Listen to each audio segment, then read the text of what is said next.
On continue avec les explications. On va aller plus dans la technique. Je vous ai parlé au début, dans le premier extrait, des deux sons de base, de son bas, de basse fréquence, le passage vers les hautes fréquences, après ça, les hautes fréquences. Donc, il faut produire ces sons-là dans la peau. Comment on le fait? Il faut donc pas souffler trop fort au début, parce que ça va faire monter la note. Mettre juste un peu de pression de retour. Et ces deux éléments-là, vous ne les faites pas varier au début, parce que ça va être avec le contrôle de la langue qu'on va le faire.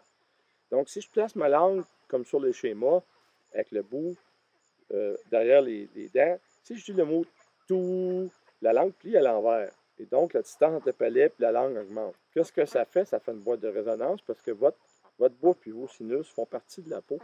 Ça fait une boîte de résonance plus grande, puis ça donne une note plus grave. À mesure que je vais réduire l'espace entre mon palais et la langue jusqu'à pousser l'air entre les dents, la note va monter. Et quand je pousse l'air entre les dents, là, la pression de sortie est tellement forte que l'ange saute dans les hautes fréquences. Donc, au début, ne faites pas varier la pression de retour, ne faites pas varier la pression d'entrée d'air pour être capable de contrôler la technique de soufflerie de la langue. Les T, vous avez vu dans le texte, il y a un T majuscule au tout, qui est le mot-clé pour descendre, et au WIT, qui est le mot-clé pour souffler l'air, finir de souffler l'air dans la peau. Les T sont importants. C'est des apôts avec des petites hanches courtes. Il faut réveiller l'anche avant de faire monter la pression. Souvent, je vais dire, s'il y a de l'air, il y a du son. Si jamais on entend,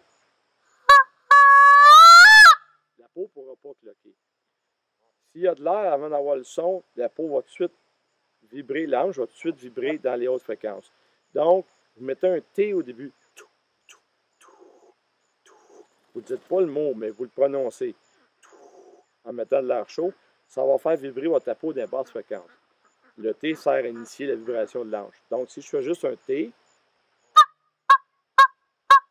puis après ça, j'envoie un influx d'air, ça fait. Et là, il n'y a pas de gorge là-dedans. Il n'y a pas le haut de la gorge, rien. C'est simplement l'ange qui vibre dans les basses fréquences. Si je le refais, voyez-vous, il y a eu, aussitôt qu'il y a de l'air, il y a du son. C'est ça que vous cherchez. Ensuite, selon les schémas, si vous regardez les schémas, la langue va prendre le bol d'air qui était au-dessus d'elle, puis il va le lancer entre ses dents. Ça va faire cloquer l'ange. Vous allez le sentir, vous allez sentir l'ange passer dans l'autre octave. Si je refais mon tout, puis si vous vous trompez et vous êtes perdu, recommencez avec le son de base.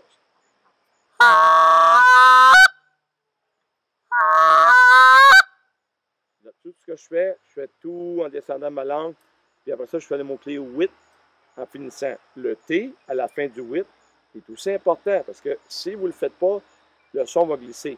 Ça va faire. Ça va faire ça. Le son, l'air va se perdre dans vos joues ici. Ça va faire la distorsion dans la peau. Donc, le 8 est important parce que ça va faire une sertissure autour de votre lèvre à l'intérieur. L'air va aller que dans la peau. Donc, si je refais le son, on fait des T au début.